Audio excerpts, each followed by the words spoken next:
Bienvenidos y bienvenidas a un nuevo ciclo de Ciencia por Científicos y Científicas, esta vez ya desde el estudio de Abra TV en la UNICEN. Vamos a compartir noticias científicas, informes, actualidad de la ciencia de la región, pero también del país.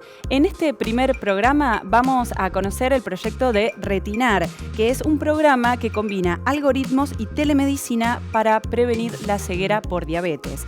También vamos a conocer cuál es el trabajo que están haciendo en la UNICEN sobre el gas metano, porque parece que hay unas bacterias que comen gas metano, tanto del suelo como del aire. Y eso podría permitir pensar en soluciones para el cambio climático. Y también vamos a conversar con el presidente de la SIC, la Comisión de Investigaciones Científicas de la provincia de Buenos Aires. Vamos a saber qué tipo de investigaciones están financiando y por qué tienen que importarnos especialmente a nuestra región. Para empezar ahora vamos con un salpicadito de noticias científicas. Alertan sobre el avance del dengue del mosquito en la provincia de Buenos Aires. Empieza el calor y en esta época empieza a expandirse el mosquito del dengue, el Aedes aegypti. Entre febrero y marzo es cuando más prolifera esta especie. Y Darío Bezzani, que es doctor en ciencias biológicas e investigador de CONICET, a quien también vamos a tener en este programa conversando más adelante sobre esta problemática, dijo justamente a la Comisión de Investigaciones Científicas de la provincia que es mucho más importante descacharrarnos en nuestras casas que exigir fumigaciones en espacios públicos abiertos, porque el mosquito justamente vive en pequeñas acumulaciones de agua que solemos tener en nuestras casas. Por primera vez, un argentino gana un premio internacional para jóvenes investigadores. Estamos hablando del marplatense Catriel Fierro. Él es doctor en psicología, a quien la Sociedad de Historia de la Psicología le reconoció sus aportes en el campo. Se trata de un premio que es para científicos que tienen menos de 10 años de haberse doctorado y es elegido por colegas, y además no es un premio que se da todos los años, sino que se trata de un reconocimiento que se da cuando consideran que realmente alguien acredita las condiciones como para poder premiarlo. Así que, bueno, felicitaciones, Catriel, por este premio. Vamos a hablar ahora, nada más en breve, con alguien que nos va a contar sobre cómo aplican la inteligencia artificial en favor de la salud de los ojos de las personas que tienen diabetes. Para eso vamos a presentar en este momento a José Ignacio Orlando, que es investigador asistente de CONICET, en Pladema UNICEN, y es líder de este proyecto. Bienvenido. Muchas gracias por la invitación. Bueno, contanos cómo hacen para hacer esta combinación de inteligencia artificial en favor de la salud pública y en alianza con un hospital. ¿Cómo surgió este tema en principio? Bueno, este es un tema que en el mundo ya se está explorando hace un cierto tiempo. Y bueno, a raíz de cuando yo regresé a Argentina, después de haber hecho un postdoc en el exterior, para ingresar como investigador a CONICET, se me ocurrió tratar de buscar alguna institución clínica de acá de Argentina que estuviera interesada en encarar un proyecto similar, teniendo en cuenta que en Argentina tenemos todo para reproducir esas mismas experiencias que están ocurriendo en otros lugares del mundo. Así fue como nos pusimos en contacto con Mercedes Leguía, que es la jefa del servicio de oftalmología del Hospital El Cruce, y ella nos comentó la existencia de una red de telemedicina oftalmológica que ellos tienen ahí en acuerdo con la provincia de Buenos Aires, para hacer monitoreo de la retinopatía diabética, ¿bien? Que es una enfermedad que es muy común entre las personas que tienen diabetes y que es una causa de ceguera. ¿Y cómo hacen ustedes para desarrollar los algoritmos que, a ver si lo explico bien, son fórmulas matemáticas que ayudan o le indican a las computadoras, a sistemas, a tomar decisiones aparentemente por sí mismas, pero bueno, predeterminadas ya por quienes lo programan? ¿Cómo hacen para aplicar ese desarrollo a la detección de los ojos de personas que no están asistiendo al lugar, sino que lo hacen a través de sus casas? ¿Cómo es? Algo parecido. Para hacer el diagnóstico de la retinopatía diabética, los médicos suelen recurrir a una imagen que se llama la fotografía de fondo de ojo, la retinografía, que seguramente muchos de los que nos están viendo en algún momento se han hecho alguna imagen. ¿Es esa que te ponen la gotita y se te dilata la pupila? Exacto, y después se toma una foto de la parte posterior del ojo, que es la retina, ¿bien? Y que es el tejido que más se ve afectado por esta enfermedad. Esas imágenes un oftalmólogo se sienta, las analiza, busca la presencia de determinadas lesiones y en función de si esas lesiones están presentes o no, determina si la persona necesita o no necesita un tratamiento para prevenir la ceguera por diabetes. Nosotros lo que hacemos en el laboratorio es desarrollar algoritmos que reproducen ese comportamiento que tienen normalmente los médicos. Lo que hacemos es entrenamos unos modelos que se conocen como redes neuronales convolucionales, que lo que hacen es, a partir de un gran volumen de datos, de imágenes con etiquetas que dicen si esa persona tiene riesgo o no, esos algoritmos aprenden a reproducir por sí mismos ese comportamiento que se siguió para poder asignar esas etiquetas. Eso a nosotros lo que nos permite es poder llevar ese diagnóstico, esa determinación temprana de si la persona corre riesgo de ceguera o no, a lugares en los que por ahí no existe la suficiente cantidad de oftalmólogos como para abastecer la demanda, teniendo en cuenta que la diabetes es una pandemia mundial que en Argentina afecta a 1.8 millones de personas y que todas las personas que tienen diabetes tienen que llevar un monitoreo de sus ojos para evitar justamente esta enfermedad. Claro, o sea que es importante contar con profesionales, pero también con equipamiento. ¿Cómo hacen para conseguir, ya que digo, escasean profesionales oftalmológicos en todo el país, ¿no? Bien distribuidos. Suelen concentrarse en las capitales o en las ciudades más grandes. Exactamente. ¿Y qué pasa con el equipamiento en ese sentido? ¿Tienen el suficiente para desarrollar esto? Bueno, la aparatología que se usa para tomar estas fotografías de fondo de ojo es bastante simple, no es muy complejo de utilizar. No es como, por ejemplo, una tomografía donde uno necesita un radiólogo que sepa cómo capturarlas. Un técnico con una capacitación muy básica es capaz de poder adquirir una buena foto de fondo de ojo como para poder después hacer el diagnóstico. Nosotros lo que aspiramos con este proyecto es a que el Estado coloque de estos aparatos en diferentes regiones del país, de forma tal que nosotros podamos entrenar técnicos para capturar esas imágenes y de esa manera evitamos la necesidad de tener un oftalmólogo exactamente en el lugar para poder sacar esos estudios y después que esos estudios se procesen a través de nuestra herramienta de manera automática para que nosotros podamos determinar quiénes son las personas que están en riesgo de ceguera y que necesitan sí o sí ver a un oftalmólogo sin necesidad de que ese primer control, ese tamizado, lo haga un oftalmólogo realmente. Bien. La otra columna importante de esta investigación es la médica Mercedes Leguía, a quien tenemos en videollamada. Bienvenida, Mercedes. Ella es la jefa del Servicio de Oftalmología del Hospital de Alta Complejidad El Cruce en Florencio Varela. Bienvenida. Hola, buen día. Bueno, buenos días a los dos. Sí, acá estamos en trabajo conjunto con la gente de la universidad y de esta forma poder potenciar el acceso de los pacientes a la salud. ¿Cuál es la situación, Mercedes, que ustedes ven ahí en el hospital en relación a este tema, la necesidad y las problemáticas que están pudiendo resolver?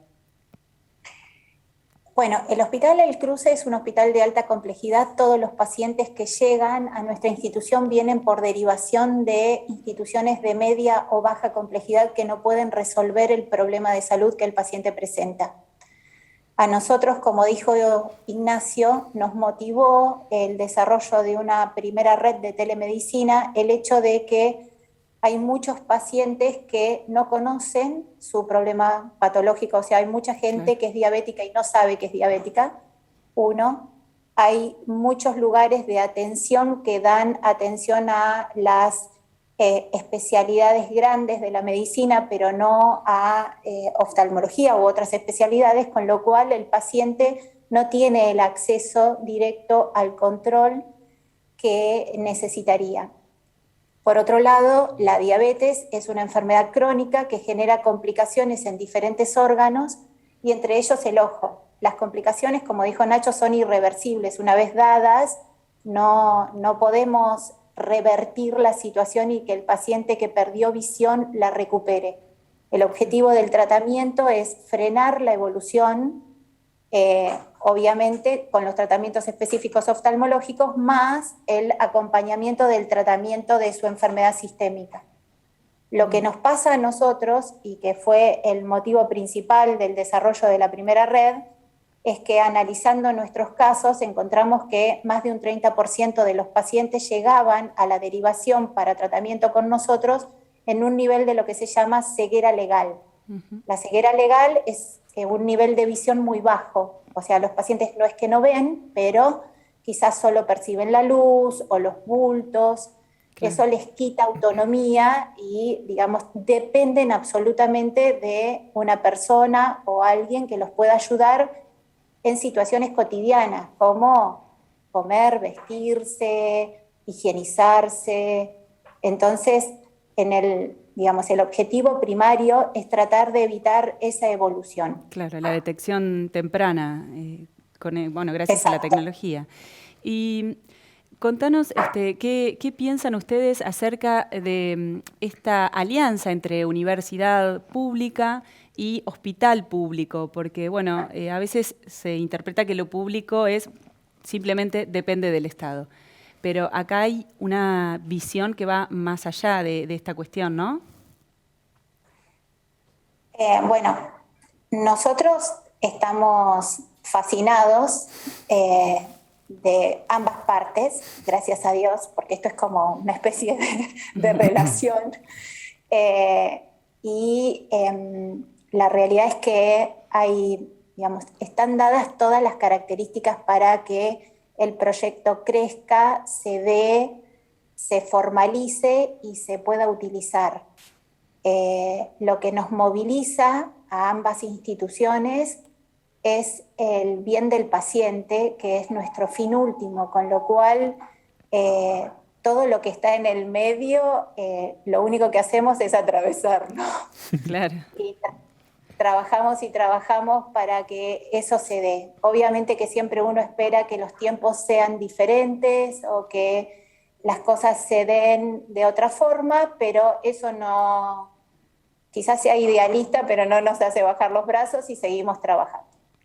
Bien, vos supongo que compartís, Nacho, ¿no? Sí, Esta comparto, visión. 100%. Además, para mí siempre es un orgullo trabajar desde el Estado, para el Estado, y una de las cosas que más busqué durante toda mi carrera científica fue tratar de que los resultados de nuestras investigaciones no se queden en un paper científico solamente, sino que se trasladen lo más rápido posible en soluciones concretas para las personas de nuestro país. En este caso, además, Retinar como proyecto tiene mucho potencial hacia más adelante para abarcar otro tipo de enfermedades oftalmológicas, incluso para sentar las bases para exportar servicios de diagnóstico hacia otros lugares del mundo y obviamente también reemplazar importaciones que se pueden hacer. Siempre estos softwares se pueden comprar afuera, que son softwares que están preparados para sistemas de salud que son distintos al nuestro.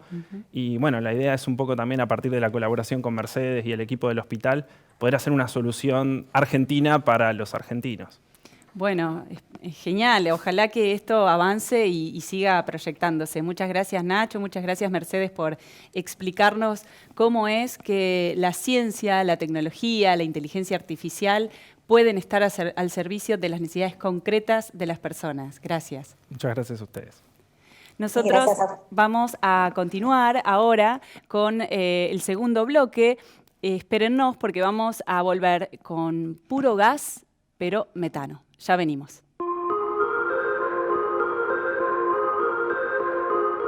Continuamos con Ciencia por Científicos y Científicas. Nadie quiere ni oler el gas metano, pero parece que hay bacterias que se lo comen. De eso están trabajando y estudiando el Instituto de Física Arroyo Seco de la Facultad de Ciencias Exactas de la UNICEN. Vamos a conocer en este informe cómo y para qué lo hacen.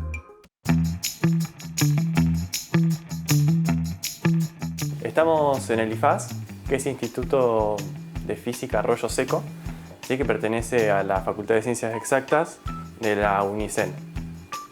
Particularmente estamos en el grupo de Físico-Química Ambiental. Lo que hacemos en el grupo es principalmente estudiar gases de efecto invernadero en distintos ámbitos, tanto en el ámbito rural como en el ámbito urbano. Para eso nos dividimos el trabajo en distintas líneas de trabajo. Entre ellas está la línea de suelos, que es a la que yo me dedico, junto con otras compañeras del grupo, la línea de ciudad y la línea de rumiantes y ganadería en general. Mi parte dentro de la línea de suelos es el estudio de tasa de oxidación de metano, ¿sí? Que es básicamente cuantificar la actividad, ¿sí? De determinadas bacterias que habitan, ¿no es cierto?, en el suelo, que se llaman bacterias metanótrofas. Estas bacterias tienen la particularidad de absorber el metano, de comer el metano de la atmósfera y transformarlo en fuente de energía y fuente de materia orgánica. Digamos, lo que nosotros hacemos con la comida, estas bacterias lo hacen con el metano que captan de la atmósfera o desde el suelo. Esto quiere decir que el metano les llega mediante difusión desde la atmósfera hacia abajo, hacia el suelo, y desde el mismo suelo hacia arriba, que es gas que se genera en capas inferiores del suelo y va ascendiendo hasta que se encuentra con ellas. El estudio de estas bacterias se hace principalmente en laboratorio. Resulta que nosotros vamos a campo, extraemos muestras y cuando llegan acá las procesamos mediante tamizado, determinamos parámetros de suelo como humedad, textura, pH y otros más. Luego lo que hacemos es, en este volumen fijo que representa la cámara, vamos tomando muestras de aire y las inyectamos en un cromatógrafo, que es un equipo que nos permite saber la cantidad de metano que tiene esta muestra de aire.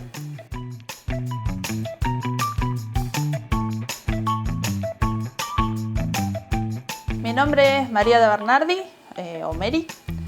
Yo trabajo junto con mi compañero en el grupo de Físico-Química Ambiental en la línea de suelos. También estudio cómo es el comportamiento del metano en los suelos, pero desde otro punto de vista. Lo que yo estudio es cómo varía o cómo es el flujo en la interfaz entre la superficie y la atmósfera del metano en los suelos. Es decir, a través del estudio de este flujo, yo estudio indirectamente qué es lo que pasa con las bacterias y con la difusión del metano en el suelo. Hay distintas formas de estudiar estos flujos. Uno los puede estudiar midiéndolos directamente a campo, que eso lo hacemos con cámaras estáticas, es la técnica de cámara estática. La técnica de cámara estática consiste en insertar unos cilindros que pueden ser de PVC, de acero inoxidable, de acuerdo a cómo uno arme los equipos. Se insertan en el suelo, esos cilindros se tapan, entonces quedaría por debajo tapados con el suelo, por encima tapados con una tapa que tiene una válvula.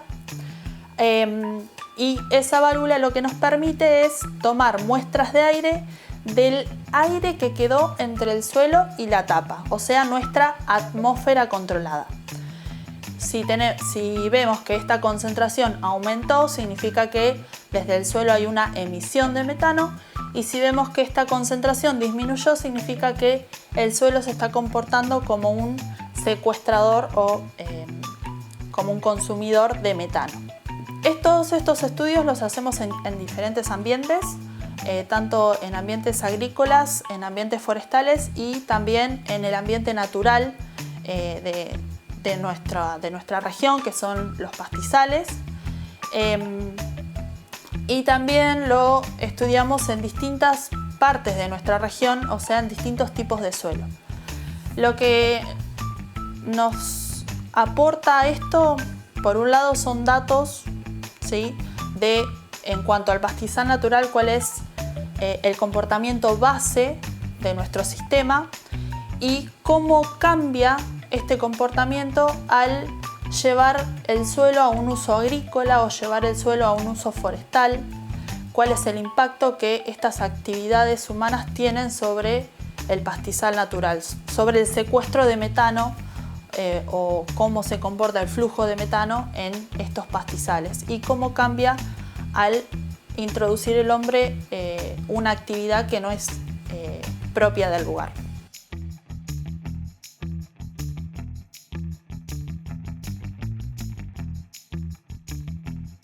El gas metano es un gas de efecto invernadero y saber que hay bacterias que se lo comen puede contribuir a pensar posibles soluciones para atenuar los efectos del calentamiento global. Investigaciones tan importantes como esta también son financiadas por la Comisión de Investigaciones Científicas de la provincia de Buenos Aires y para eso vamos a conversar con su presidente, Carlos María Nahón, que es doctor en física, docente e investigador universitario. Bienvenido, Carlos. Hola, buenas tardes. ¿Qué tal? Es un gusto estar aquí. Un gusto tenerlo acá también en el centro de la provincia de Buenos Aires. Cuéntenos, Carlos, cómo trabaja la SIC y por qué tiene que importarnos. Bueno, qué linda pregunta. La SIC es el organismo de ciencia y tecnología de la provincia de Buenos Aires. En ese sentido también, digamos, aprovecho para señalar que es un organismo pionero a nivel nacional incluso, por cuanto fue fundado en la década del 50, aproximadamente casi al mismo tiempo, pero un poquito antes que el mismísimo CONICET, comento. Y entonces, claro, el rol es el de justamente, ¿no es cierto?, promover investigaciones científicas y tecnológicas, organizarlas, evaluarlas, orientarlas también, ¿de acuerdo? Porque eso también es muy interesante para señalar que desde sus comienzos la SIC tuvo una impronta muy, muy especial, a diferencia incluso del mismo CONICET, que es contener ya desde su fundación, digamos, una intención explícita de articular con el medio productivo y social en general, ¿de acuerdo? Es decir, no solamente promover las actividades, que no digo no solamente, pero que desde ya que no es poca cosa, ¿no es cierto? Es central todo lo que es el desarrollo propio de la actividad científica en general, que ya de por sí es de una gran complejidad, pero además tener siempre y muy presente la posibilidad y la necesidad, no solo la posibilidad, de orientar y articular, como les decía, con medio social significa con sectores productivos, digamos, y incluso con, bueno, a lo largo, por supuesto, de toda la provincia, ¿no? Además, también creo que puede ser oportuno mencionar que en este derrotero de tanto tiempo, hoy en día la SIC tiene una gran cantidad de centros a lo largo de la provincia, de distintos tipos, barriendo muy diversas áreas del conocimiento, ¿no es cierto? Con grandes concentraciones, justamente, no solo en la zona de capital de provincia, ¿no es cierto?, en los alrededores de La Plata, sino también en la región del centro, justamente, que es uno de los conglomerados más importantes también, ¿no es cierto?, de nuestra actividad, y luego Mar del Plata, Bahía Blanca, también una buena cantidad de centros en la región del conurbano. Muchas veces, generalmente, estos centros también están desde ya asociados a la actividad universitaria, ¿no es cierto? Claro. Que eso es sumamente importante, ¿no? La SIC también, entonces, promueve, yo diría, sinergias, ¿no es cierto? Y para potenciarnos en el camino del conocimiento.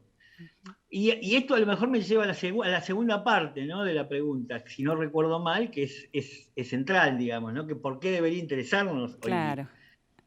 Esa era la segunda parte de la pregunta, ¿no? ¿Por qué tiene que importarnos? ¿Por qué le tenemos que dar valor, no solo quienes estamos atentos y atentas al avance de la ciencia nacional, regional, sino a la población en general? Claro, bueno, es realmente central responder a esa pregunta, justamente porque digamos, me gustaría enfatizar que, en mi opinión, en estos últimos tiempos tan difíciles que nos ha tocado vivir, ¿no es cierto?, como sociedad, y no solo nacional, sino incluso mundial, por la pandemia misma, creo que me puedo apoyar en esto para responder, en el sentido de que en estos últimos tiempos, creo yo que ha quedado más claro que nunca cuál es el rol, cuál es el impacto, digamos, tremendo que tiene todo lo que es el conocimiento, ¿no es cierto?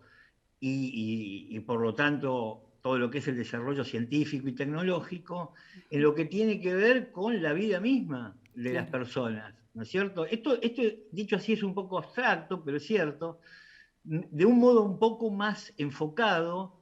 Yo podría decir que es central para alcanzar la soberanía, en un sentido amplio, la soberanía que se puede pensar también, ¿no es cierto?, cuando lo vemos ya más en la práctica, de toda la complejidad que implica, digamos, una región, un país. Una soberanía Hay provincial soberanías también, ¿no? diferentes. Perdón, ¿cómo? Una soberanía provincial también, ¿no? De alguna manera. Claro, de alguna manera, en realidad uno piensa más en términos de soberanía, uno piensa más, francamente, a nivel nacional, ¿no es cierto? Sí. Pero igual tomo el espíritu de lo que vos señalás porque concuerdo.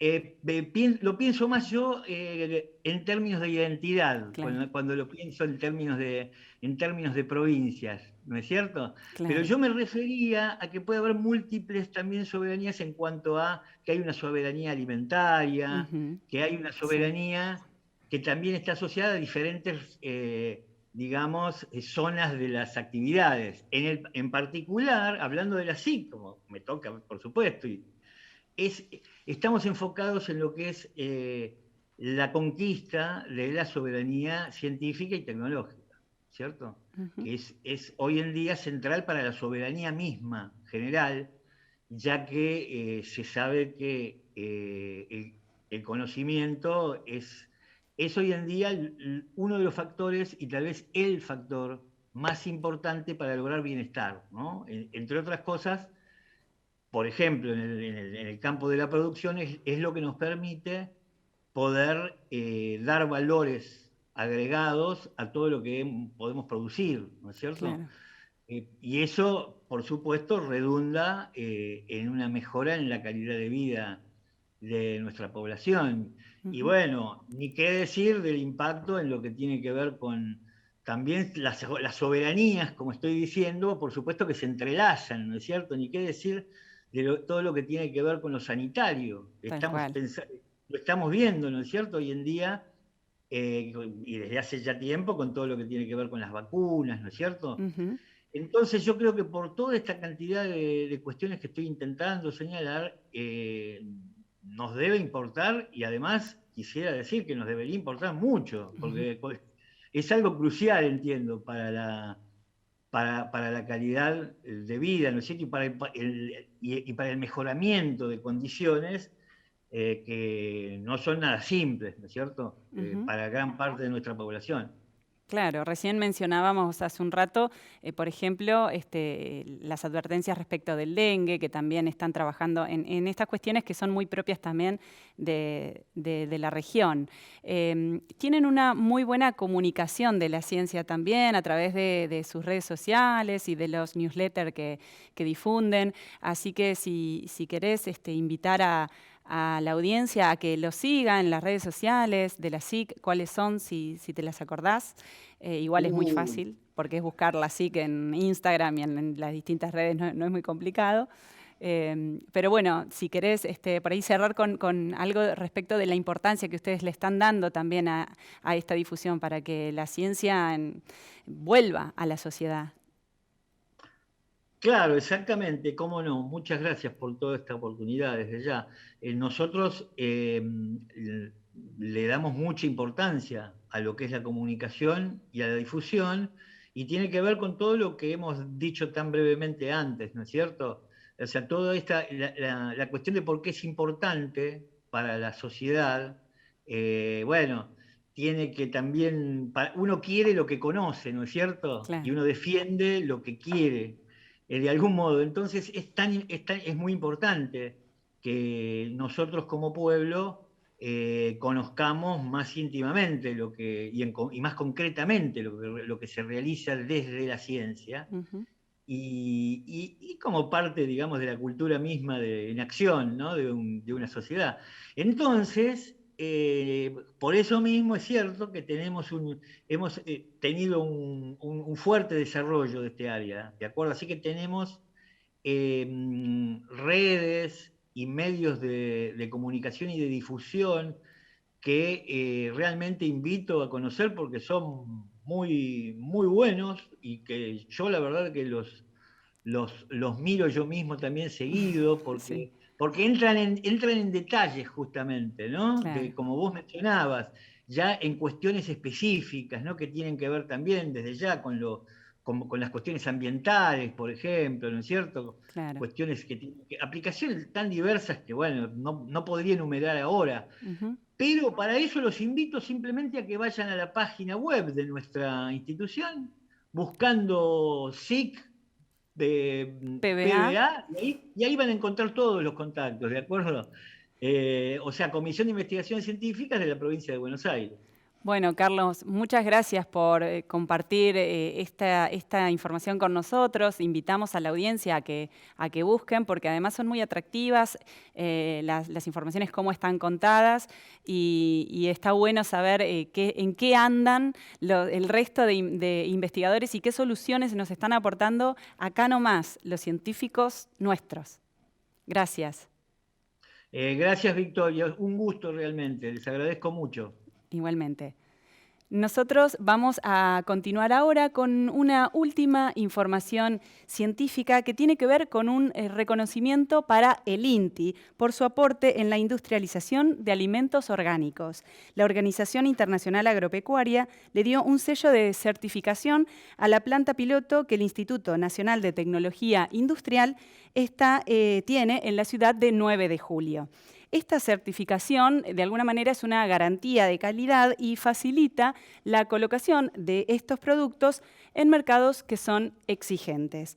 Y bueno, esta fue toda la ciencia que tuvimos para compartirles en este primer programa de este ciclo que continuamos llamando Ciencia por Científicos y Científicas, en el que le damos importancia a la ciencia en especial de nuestra región, pero también de todo el país. Nos reencontramos la próxima.